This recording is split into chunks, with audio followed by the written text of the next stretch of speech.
Welcome to Political Beatdown. I'm Ben Meiselas, joined by my co-host, Michael Cohen.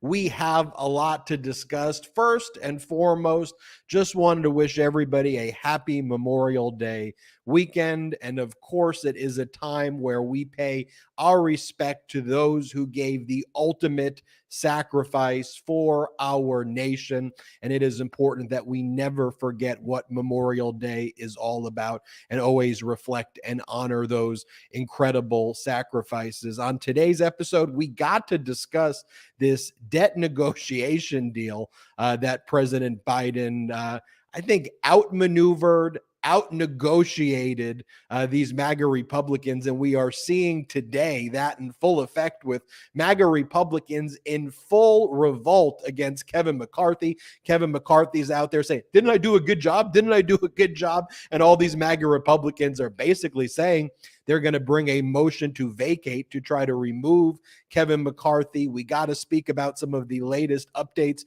with special counsel Jack Smith. What's going on in Donald Trump's race against Ron DeSantis? It just gets weirder and weirder and more fascist by the day. But first and foremost, Michael Cohen, how was your long weekend? How are you doing?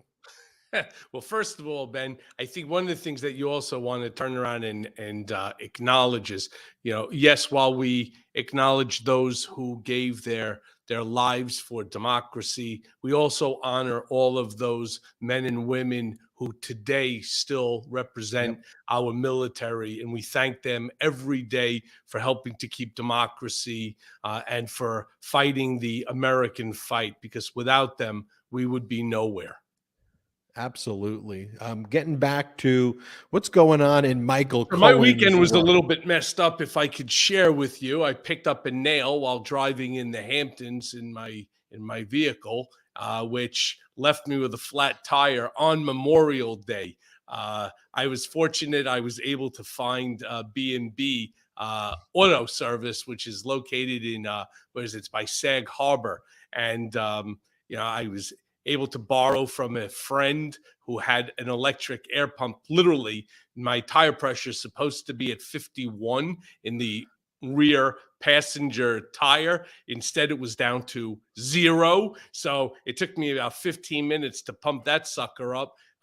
Managed to go slow enough for the 12-minute ride to Sag Harbor, where they were kind. They put me in. They immediately got the vehicle up, and I was able to get back in time here to the city because I did have an appointment yesterday anyway.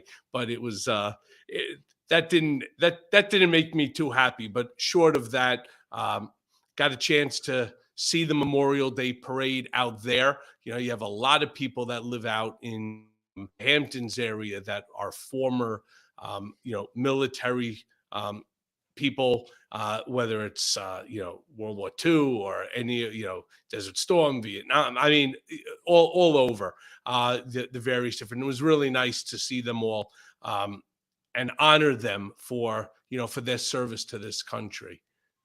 Michael Cohen, you mentioned the number of your tire pressure. The number that I want to focus on is the number 11, because last week you talked about filing Rule 11 sanctions against Donald Trump's lawyer for bringing that frivolous lawsuit. And I say it's frivolous, one, because it is, two, because a Rule 11 sanctions motion addresses frivolous filings by lawyers. You were talking about that last week, how you were drafting that lawyer with your lawyers. Tell us what happened.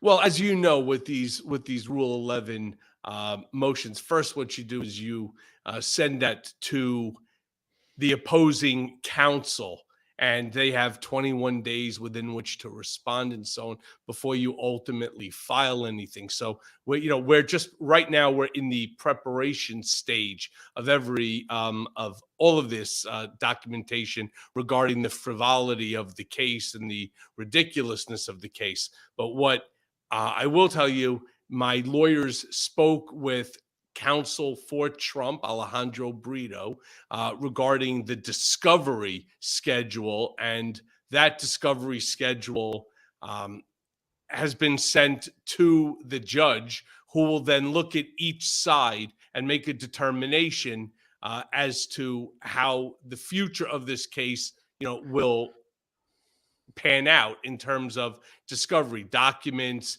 depositions, et cetera. One of the interesting things is obviously we want the deposition as quickly as possible because that will ultimately, provide us with the information that we will need in order to file a complete dismissal on the case, as well as counterclaims and so on. The maneuvering of this case at inception, which is really where we're at, is much more significant than what people give, credence to. It's very significant, laying out the foundation on how the future of this case will pan out. And that's why, my counsel's Danya Perry here in New York, working alongside Ben Brodsky there in Florida. It's very, very important that we get this absolutely right. Now, we have already filed our opposition to the complaint, dismissal based on several of the causes of action. If you have access to the computer, you could certainly look that up. It's a very interesting document that was filed. Of course, that's now pending before the judge as well, and we're basically just waiting. And it's one of the reasons why I keep trying to tell people that this is not a case that disappears overnight. How many people on social media turn around and they say, oh, it's frivolous, it's stupid, he blew the statute of limitations, et cetera, and that, this case will be dismissed summarily. That's not how the system operates, and it's not how we anticipate this going. We'll put in our opposition papers, which we have, and of course Brito will have his opportunity to put in his reply to our opposition, and then it's just going to keep taking time and more time. In fact, one of the things that I would anticipate, and I'll probably reach out to my counsel after this hour-long, political beatdown episode, I want to discuss with them a few different things, including what will happen after Brito's motion in opposition to our motion, and to see where that leads, because again, it's going to be a lot about the discovery and what happens if hypothetically, because the way that the Trump complaint was pled, it was pled so broadly, so stupidly on so many of the counts. It was really more like something out of Mean Girls or Clueless, that what if the judge gives them the opportunity at that point to replead certain certain averments of the complaint? What happens then? Do we now then have to go ahead and refile our opposition to the repled motion? It's just more time. It's just more money. It's just more headache, when in fact, if Brito went ahead and filed his complaint, I personally, and it's not what will happen, I would never like to see, a judge give them the ability to replead certain counts, but somehow or another, that's where I think that some of this will end up going. And that's just going to be more money. It's just going to be more time consumed on this frivolous and ridiculous lawsuit. And look, that's maybe not what the brigaders wanted to hear. That's just the reality of our legal system, and why it's so problematic when you have vexatious litigants like Donald Trump abuse the litigation system. The whole purpose of getting leave to amend is that the idea of pleading standards, the idea is that you should have these liberal pleading standards, allow the lawyer the opportunity to make out the case, because ultimately where our system out is that cases should try to go before a jury, and a judge right away shouldn't make the ruling that the case gets dismissed. So usually you do get a first amended complaint that is filed. Oftentimes in the Donald Trump cases, a federal judge, after they dismiss the case the first time, like Judge Middlebrooks did also in the Southern District of Florida, kind of gives a warning shot to Donald Trump saying, this case doesn't seem to be based on any merits at all, but nonetheless, you will get leave to amend. The reason that judges do that is they also know that Donald Trump will appeal everything. And if ultimately you don't grant leave to amend, one of the bases of an appeal is that granting leave to amend should be given liberally. You should be given a second shot. So to your point, that's why even if Donald Trump loses here, he ultimately gets an opportunity to file again, but that ultimately enhances the sanctions that are inevitably leveled against him, at least in the other cases, and what your lawyers would be focused on, because now they don't just have to file one dismissal motion, they have to file multiple dismissals, multiple replies, and that means much more attorney depending upon how they now update the complaint is going to, of course, result in us having to file a similar motion in opposition based upon the new pleadings, which is, again, it's a lot of time and it's a lot of money.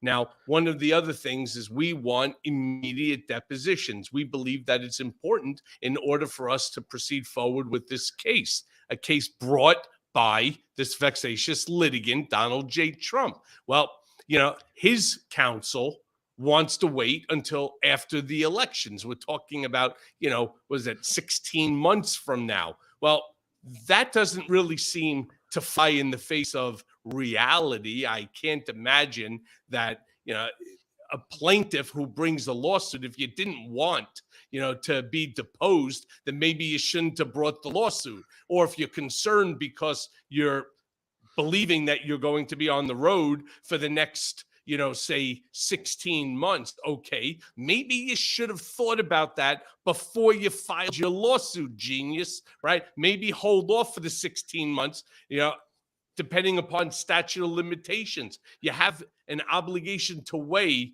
what you want and what you need to have happen. This was basically an act by Donald so that he can go to his, MAGA supporters and grift some more money, and he could control the narrative in the media the way that he wants. It's part of the old Trump playbook that I just know so well. And unfortunately for him, and fortunately for us, I do know the playbook, and it's why we constantly have them on their back heels. And it's part of his playbook of obstruction, right? I mean, you are the key witness or a key witness in the Manhattan District Attorney's felony criminal case. And one of the reasons he filed this was to send a message to you and future people who may be witnesses saying, you testify against me, I'm going to hit you with a $500 million federal lawsuit, and I will make you expend all of this money on the lawsuit. I don't care. That was also a major reason why he filed it, right? Yeah, absolutely. I used to talk about that all the time when he brought in the lawsuit against the New York Times, for defamation. It was he spent about $1 million plus on that lawsuit. He lost. That's the Tim O'Brien case. He lost. The reason he didn't care is because for many years thereafter, he would explain, and he would have us explain the same thing, which is, if you want, we will sue you, right? The same way that we sued in the New York Times case, we will sue you, and you can defend the case all you want. But, we're going to drag you, we're going to beat you down, and so on. And most of these, whether it's newspapers or whether it's periodicals or websites, they're not really looking for the fight because they don't have $1 million of cash set aside in order to defend a case against a litigant like Donald Trump. And so they would acquiesce to his interests and to his wishes and wants. One of the many reasons why I love this show, and there are many reasons why I love this show, is that you just casually drop breaking news exclusives here, and you just casually say it. So you just mentioned that you demanded, as part of the discovery plan, Donald Trump's deposition. Mind you, in a case that he sued you. You didn't sue him in this case. We'll see if you do in the future, but you haven't sued him in this case. It's a federal case brought by him against you. So in the discovery plan, your lawyers say, okay, you sued Michael Cohen. Michael Cohen wants to take your deposition now, wants to take Donald Trump's deposition. That's standard, in the right, case Ben? he I brought. mean, yeah, look, Ben, you're a lawyer too. Tell the brigaders, explain, this is part of the process. It's not as if though I'm asking for something that's outrageous or something that's never ever been done before. You sue somebody, you expect to be deposed. And you expect to be deposed expeditiously because, as a litigant, you want your case moving quickly. It's your obligation as the plaintiff to move the case forward, not to hold off until after an election. Well, and that's the part here where this deviates from all normal practice. That's the breaking news part, that Donald Trump is saying, no, I refuse to be deposed in the lawsuit that I filed until after the 2024 election. What? I mean, we have to wait a year now in a case that you brought. You're making Michael Cohen now expend all of these resources. You've put Michael Cohen in this position. You've grifted and fundraised. Now you're not even willing to have your own deposition take. It just goes to show you how cowardly he is. And if this was the other way around, if this is a case that you brought or a case I brought, I would say, depose me. I'm ready to go. Let's get this thing in front of a trial next week. Let's do it. Yeah. Look, the funniest thing is I did bring a lawsuit against Donald Trump for legal fees going back to 2018. And that's when we filed the case in 2019, 2018. I mean, we're 4 years already into that case. That case is going to trial July of this upcoming July, like in 5 weeks from now. And I have continuously pushed that case forward despite the plethora of motions to dismiss and the various different moves or by his different counsel. I think he's on now either 2 or 3, to delay. Well, you know what? He delayed it, certainly, for sure. I've constantly been pushing this again and again and again daily. And finally, come July 25th, this case is going to trial. And I'm actually looking forward to it. The brigaders are looking forward to it also. Can't wait to share with them as we get closer to that trial date and during trial as much as you can share. I want to go back to the Memorial Day messages that were sent out. And so important, as we talked about at the outset of the show, to acknowledge those who made the ultimate sacrifice, to acknowledge our veterans, to acknowledge those currently serving in the military for all that they do. I'll show you President Biden's Memorial Day message, and then I want to show you Donald Trump's message. President Biden goes, on Memorial Day, we honor America's fallen heroes who gave their last full measure of devotion to this nation. We'll never be able to repay the debt we owe them, but today we rededicate ourselves to the work for which they gave their lives, and we recommit to supporting the loved ones they left behind. A nice message, heartfelt. And this is, let's compare that to Donald Trump's message right here. Donald Trump in all caps. By the way, if you knew someone who wrote like this as a friend, a coworker, a family member, you'd probably think they need to be in an involuntary psychiatric hold, the 5150. This is what Donald Trump writes. He goes, Happy Memorial Day to all, but especially to those who gave the ultimate sacrifice for the country they love, and to those in line of a very different but equally dangerous fire, stopping the threats of terrorists, misfits, and lunatic thugs who are working feverishly from within to overturn and destroy our once great country, which has never been in greater peril than it is right now. We must stop the communists, Marxists, and fascist, quote, pigs at every turn and make America great again. The more I read that message, the more disgusting it becomes with each and every time. And Like the just even a fact that, Ben, the fact that there are people who support this madman. You know, Salty, if you saw mine, put mine up for 1 second. There you go. All right. I took a quote from Claudia Pemberton. America without her soldiers would be like God without his angels. All right. This is to celebrate Memorial Day in 2023. Those who served before, right, are no more, serve today. You know, I mean, this is the kind of thing that you would expect from somebody who's a leader, who wants to be a leader, right? Not somebody who needs to use every single holiday, especially a Memorial Day, in order to, to get out his petty gripes and his animus towards somebody. It's never thank you for your service. Thank you for protecting democracy. Thank you for standing for America's greatness. And so instead, it goes right back to the petty bullshit. And the reason for that is because he's a petty, fat moron, all right, who has no self-respect.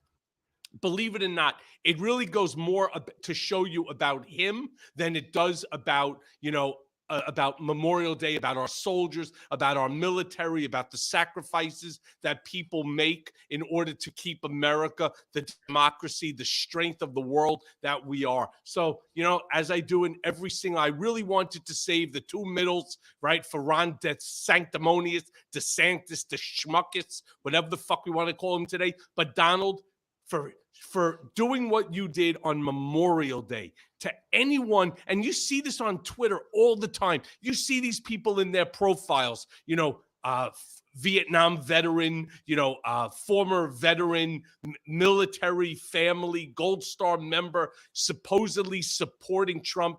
Know right off the bat that those are bots, because I cannot imagine that there is a single person who is in the military, has family who's in the military, has family who was in the military, that would stand up for Donald Trump after a stupid, foolish, ridiculous tweet like the one that he put out on his Truth Social. And for that, Donald, you deserve this more than anyone else on today's Political Beatdown episode.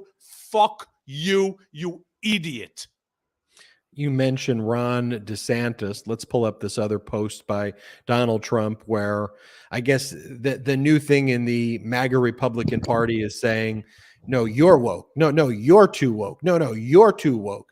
And this is what Donald Trump writes here. He goes, Disney has become a woke and disgusting shadow of its former self, with people actually hating it.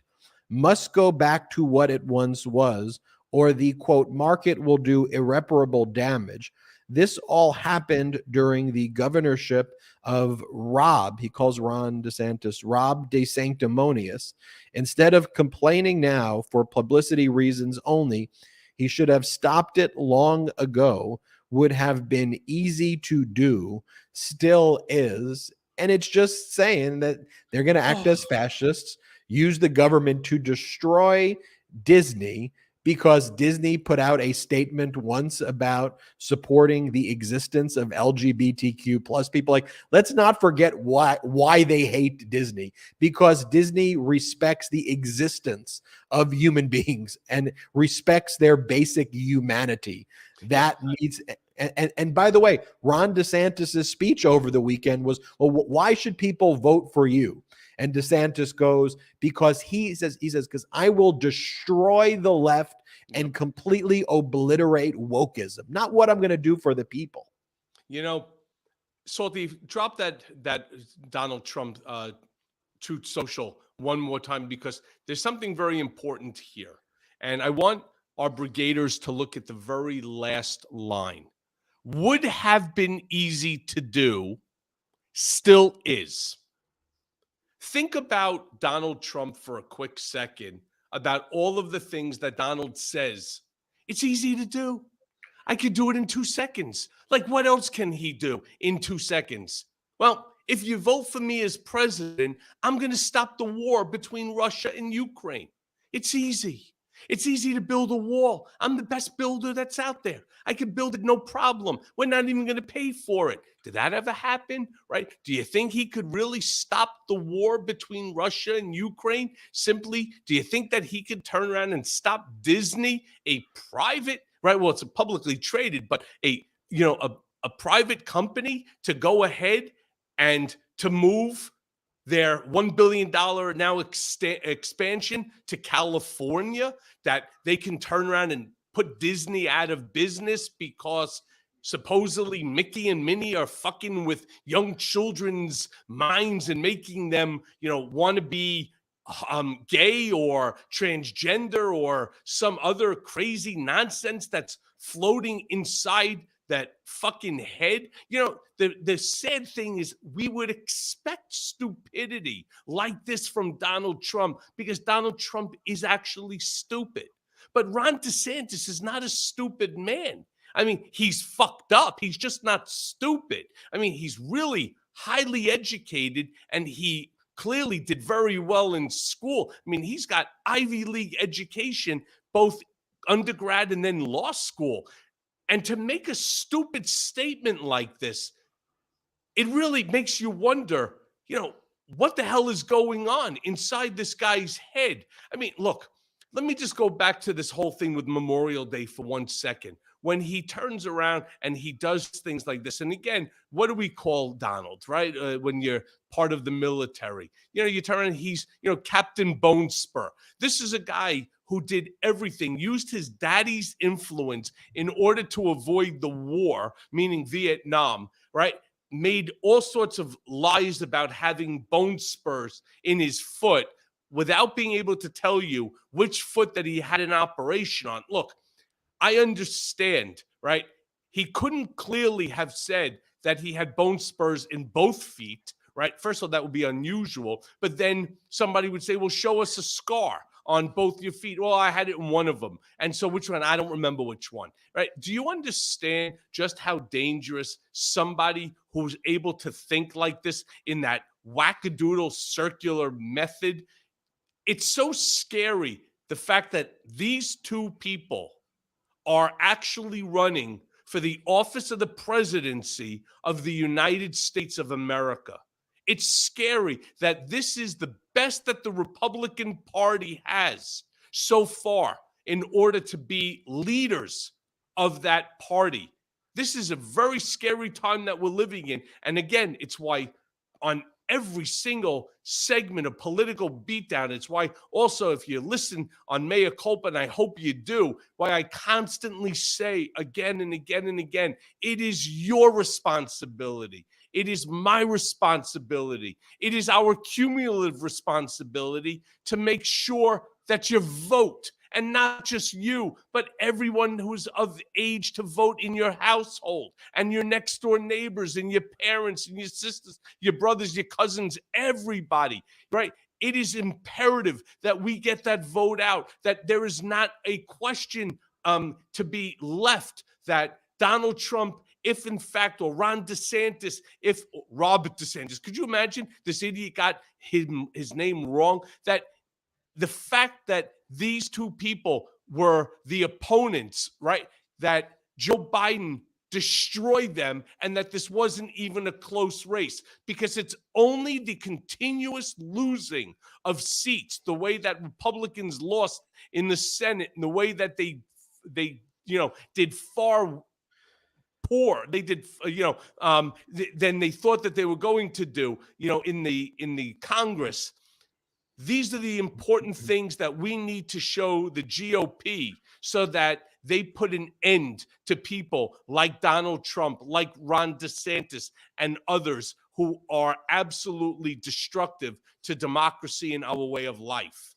As we always say here on Political Beatdown and across the MeidasTouch network, do not call this modern day Republican Party conservative. There's nothing conservative about their views. You can call them MAGA Republicans, call them extremists, but ain't nothing conservative about this here. This is what Ron DeSantis said. So the new Ron DeSantis play with the campaign is they use the military as props because he's like a little guy. They put him now in front of battleships to make him look stronger.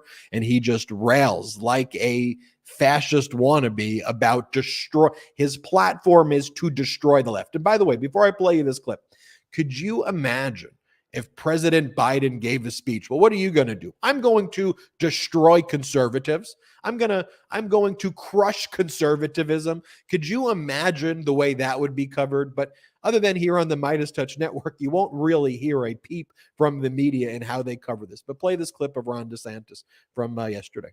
Is right now the time for Ron DeSantis to run for president? Because everyone knows if I'm the nominee, I will beat Biden and I will serve 2 terms and I will be able to destroy leftism in this country and leave woke ideology on the dustbin of history. Cohen, I want to get your reaction to that, but first let's take a quick break. Ben Meiselas here. Breathe some life into your own backyard with FastGrowingTrees.com this spring. From shade to fresh fruit to privacy and natural beauty, let FastGrowingTrees.com help you plant your dream garden with their expert advice and fast, reliable shipping. FastGrowingTrees.com's plant experts curate thousands of easy-to-grow plant, shrub, and tree varieties for your unique climate. Meyer lemons to evergreens and everything in between. Happy plants, happy home, right? But sometimes it's hard to know which plants will do best. No problem, because with FastGrowingTrees.com, you get customized recommendations based on your specific needs. Plus, their plant experts are always available to help keep your plants growing healthy through the season and beyond. No more waiting in long lines and hauling heavy plants around. With FastGrowingTrees.com, you order online and your plants arrive at your door in just a few days. I love Fast Growing Trees because I found the Alberta peach tree I was looking for at a great price, and you will too. And with Fast Growing Trees' 30-day Alive and Thrive guarantee, you know everything will look great fresh out of the box. Join over 1.5 million happy Fast Growing Trees customers. So go to fastgrowingtrees.com/political now to get 15% off your entire order. Get 15% off at fastgrowingtrees.com/political. That's fastgrowingtrees.com/political. And now back to the show. We are back live here. When we last left off, Cohen, I showed that clip of Ron DeSantis. For those just joining again, I could just play that clip one more time. It's a short clip, and Ron DeSantis is asked basically, why should people vote for you? And he goes, because I would win and because I will destroy leftism and wokeism is what he says. Here, play that clip one more time. Is right now the time for Ron DeSantis to run for president? Because everyone knows if I'm the nominee, I will beat Biden and I will serve 2 terms and I will be able to destroy leftism in this country and leave woke ideology on the dustbin of history. You see, the dangerous part there, Ben, is they speak in broad terms. He's going to destroy the left, wokeism, and so on. What is the actual definition of leftism? What is the Ron DeSantis definition of wokeism? Does that mean transgender people? Does that mean gay people?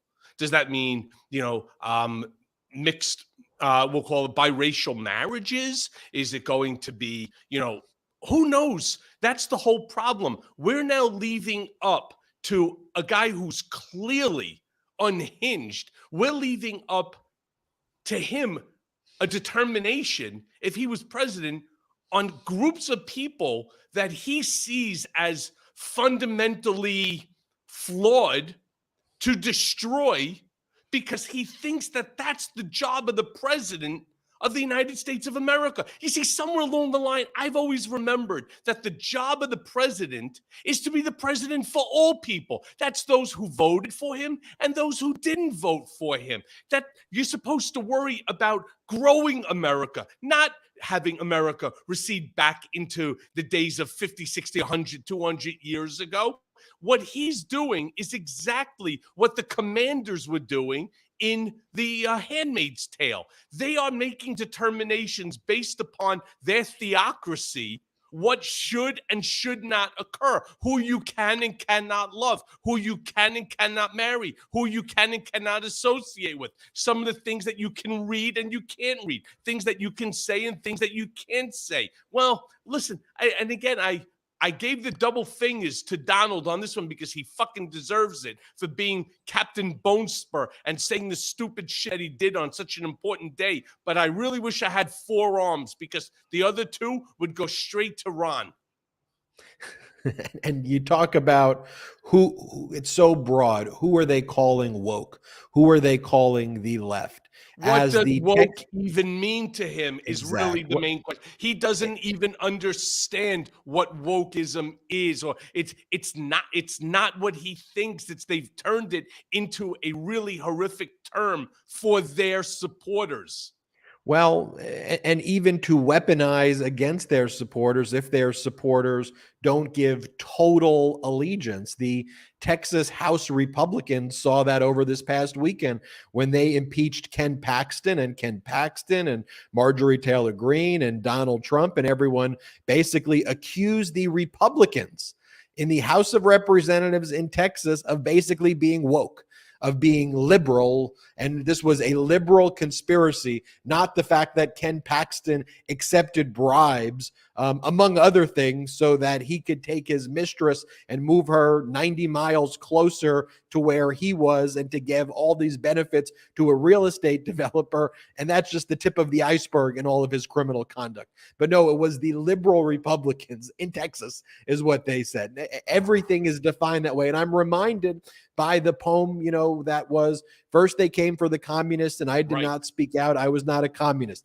Then they came for the socialist. I did not speak out because I was not a socialist. Then they came for the trade unionists and I did not speak out because I was a trade unionist. Then they came for the Jews and I did not speak out because I was not a Jew. Then they came for me. You could basically use that same framework right there. And it's first they came for the trans community and I did not speak out because I was not trans. Then they came for the remainder of the LGBTQ plus community. I did not speak out. Then they came for the Democrats. Then they came for the liberals. Then they came for the rhinos. And then they came for me. That's where this leads to. But I want to compare what we just saw with Ron DeSantis to President Joe Biden, who negotiated a debt ceiling bill that was not perfect, but certainly preserved all of his major priorities. And you know that too, because you see all of the MAGA Republicans basically calling for Kevin McCarthy to lose his speakership. The first clip I want to show you is President Biden, where the media is asking him all these ridiculous questions, and Biden's basically like, I know you want me to spike the football right now, but that's not how you negotiate. Like, you realize that. Here, play this clip of President Biden saying,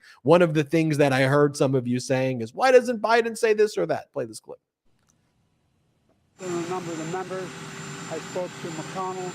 I spoke to a whole bunch of people. And it feels good. We'll see when the vote starts.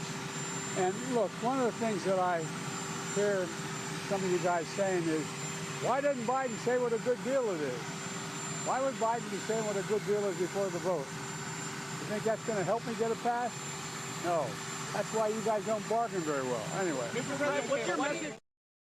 Well, look, it is a good deal. The deal protects all of Biden's legislative accomplishments, including the bipartisan infrastructure law, the CHIPS and Science Act, the PACT Act, and the Inflation Reduction Act.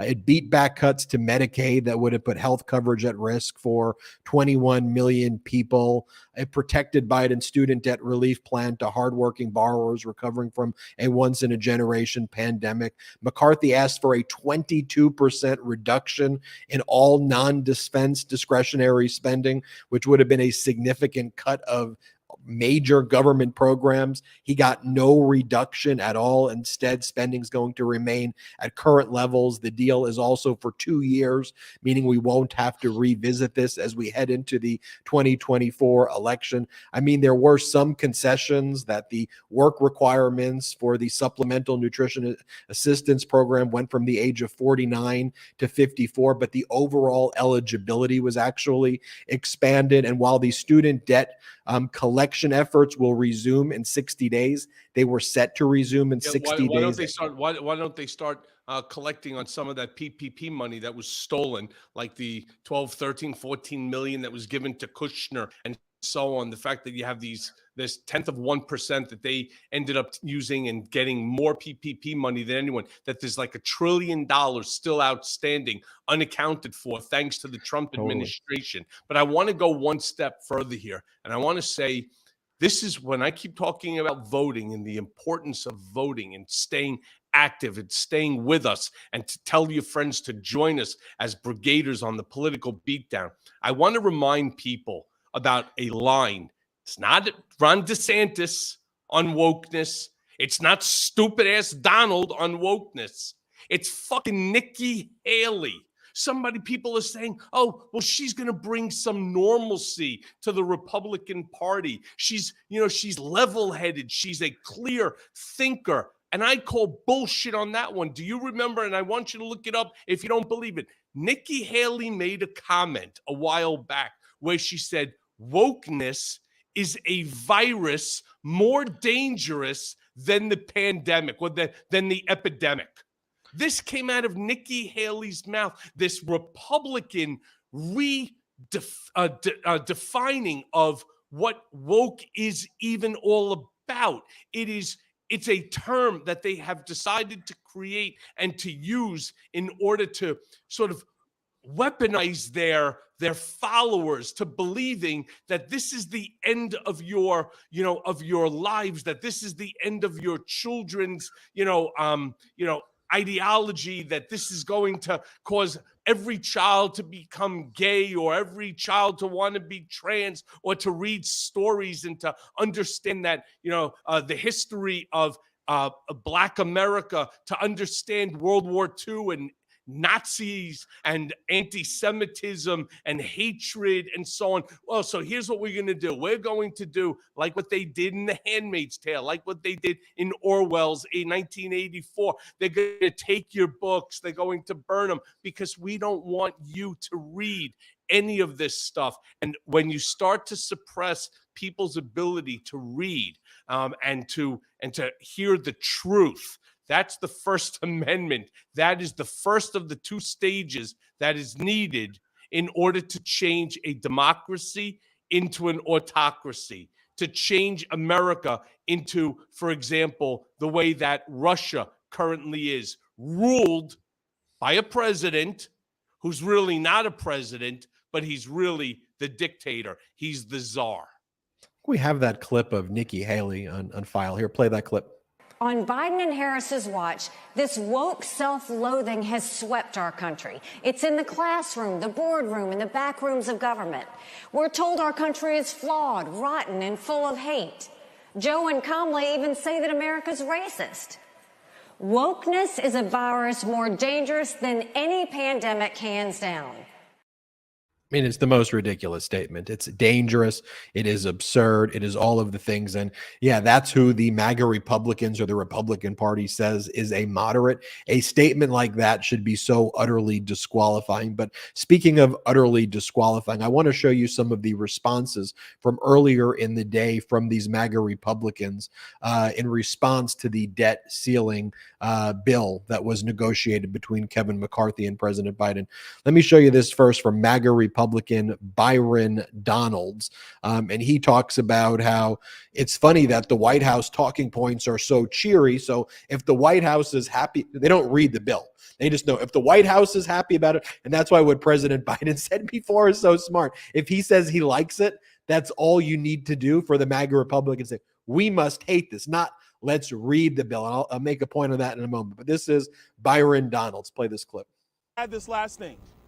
It's funny that the White House's talking points are very cheery. that the White House is telling Democrats, have crocodile tears, but vote for the bill. It's funny that you have 100 Democrats who are now greenlighting they will vote for this bill. You know why they're going to do that? Because none of their policy is changed and they get to keep all of their spending. And last but not least, if we were going to do something constructive for the country, if Joe Biden didn't want to get rid of his crazy Green New Deal spending, the least we could have done is secure the southern border. Yes, hear, hear. And we didn't do that either.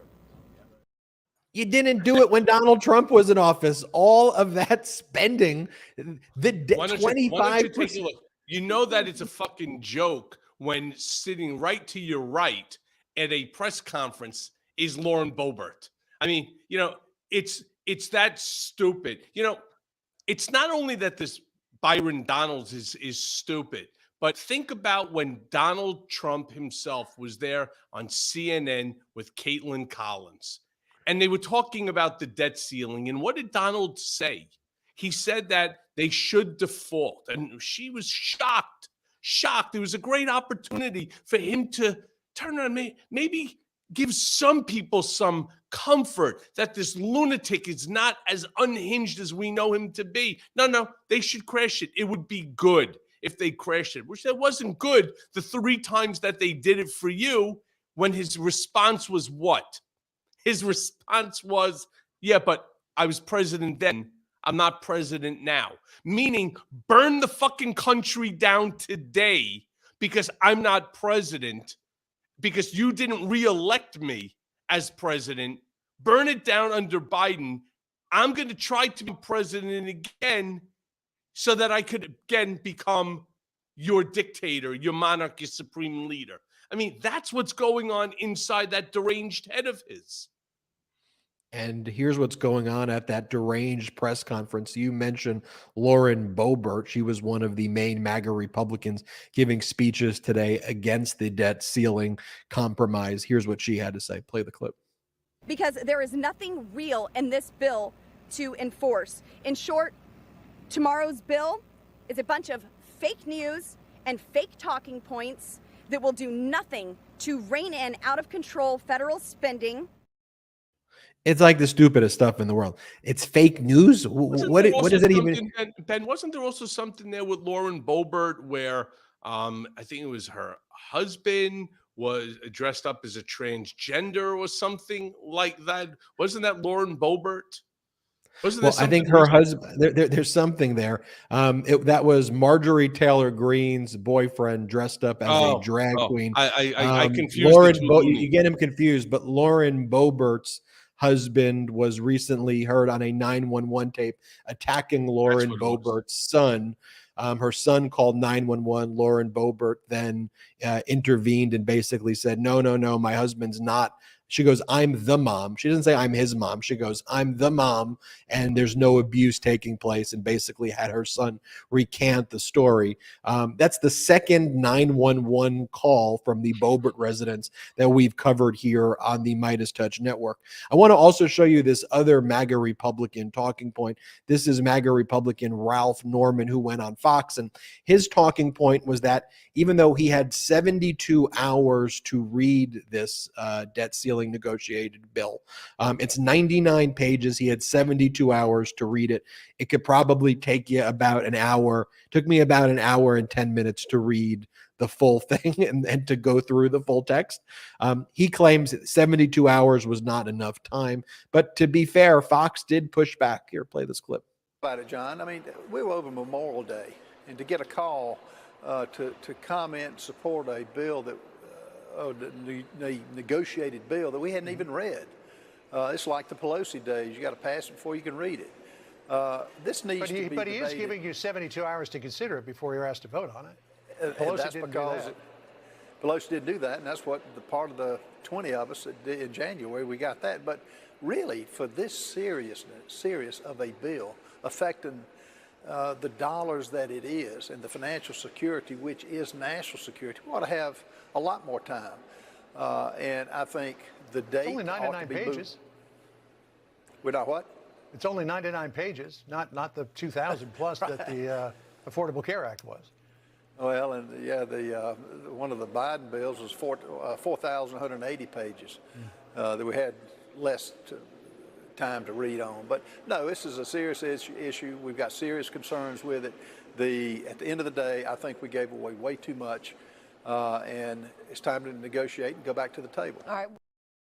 Despite that being just completely idiotic, one of Well, the again, it's an excuse, Ben. That's all that they know how to do, is to lay on more and more excuses. Look, like me, you went to law school, right? I don't know if this guy is a lawyer or not. 99 pages. If you got 99 pages in total reading per night, it was an easy night. You probably went out to the bar and shot some pool and had yourself a drink. 99 pages. It's nothing. And by the way, don't they have staff as well? Right? So not only do you read it, but you have your staff read it and let them outline for you, the basics. You can have each one. Could you imagine if you really needed to do this expeditiously? You give every 10 pages, you give to one of your various different members, your staff members, and you have them outline those 10 pages as succinctly as they possibly can. Do sort of like the Cliff Note version, which 99 pages, cannot imagine that you would Cliff Note it. But if that's what this idiot needs to do, because 99 pages is just too much for me to read, all right, and so on, it's a really important bill. Isn't every bill that comes before the president, isn't every single one of them important? Aren't they relevant? And if not, why are they being passed in the first place? Just think about how circular the level of stupidity is that's coming out of these representatives' mouths. And the worst part is that they fucking represent all of us. Yeah, this idiot may not be from New York, but he still affects the United States of America. What are we doing? And each of those members have about 10 staffers, which include legislative aides, not to mention interns who could help them. But also it should be mentioned that the Trump tax scam, which basically is what contributed to our deficit right now, the $7 trillion that were added under Donald Trump, it was a 500-page bill that had to receive a vote within hours of the same night it was presented to Congress. It was so rushed that they had to actually, on the margins, and you see it right here for those watching on YouTube, this is actually Trump's tax scam bill that gave all the tax cuts for billionaires. They had to write things on the margin because they were rushing it through that quickly. So just to be clear, if reading is hard for Ralph Norman and House Republicans, we're sure math is as well, so we can help break it down. 99 pages in 72 hours is about 1.375 pages per hour. But let's assume that Norman is only willing to read the bill during work hours, assuming an 8-hour workday over the course of 3 days. That's a total of 24 hours. 99 pages in 24 hours would be a pace of about 4 pages per hour. I mean, so we're talking about not a difficult task here. Kudos to our great team who sent us that math. But I want to show you this. This is from Matt Gaetz. This is what Matt Gaetz had to say, that basically a motion to vacate, meaning to remove Kevin McCarthy's on the table. Play this clip. What will the Freedom Caucus do if the people who are objecting to this bill get overridden, if the Republicans get overridden by a Republican speaker teaming up with Democrats to pass this bill? Again, I think the operative question there is whether or not the speaker can get to a majority of the majority. If a majority of Republicans are against a piece of legislation and you use Democrats to pass it, that would immediately be a black letter violation of the deal we had with McCarthy to allow his ascent to the speakership, and it would likely trigger an immediate motion to vacate. I think Speaker McCarthy knows that. That's why he's working hard to make sure that he gets 120, 150, 160 votes, and that's why those of us who are not supportive of the bill are trying to point out that many of the changes are cosmetic in nature, and Joe Biden's administration is going to be able to waive certain requirements and certain conditions that sound like great talking points, but that don't save the country from the ruin that the Biden administration is bringing us to. I mean, they are the arsonists who created the situation in the first place. The fact that Matt Gaetz is out there lecturing, and by the way, have you noticed Matt Gaetz has become like a host on Newsmax? He like hosts a TV show now where he like says, "My sources tell me." What are your sources? You're a member of Congress, unfortunately. Look, the fact that he's still a member of Congress, once again, it goes to everything that I say over and over and over, the importance of voting. Um, we all know who and what Matt Gaetz is. It's a shame because every member of Congress should be respectful of the process. I acknowledge that there are things, there's pork inside all of these, these bills, spending that even I don't want to see. And as a lifelong Democrat, I don't want to see certain things. But that doesn't mean that you burn the whole thing down, that you're going to allow the country to default, to cause the loss of 10 million jobs.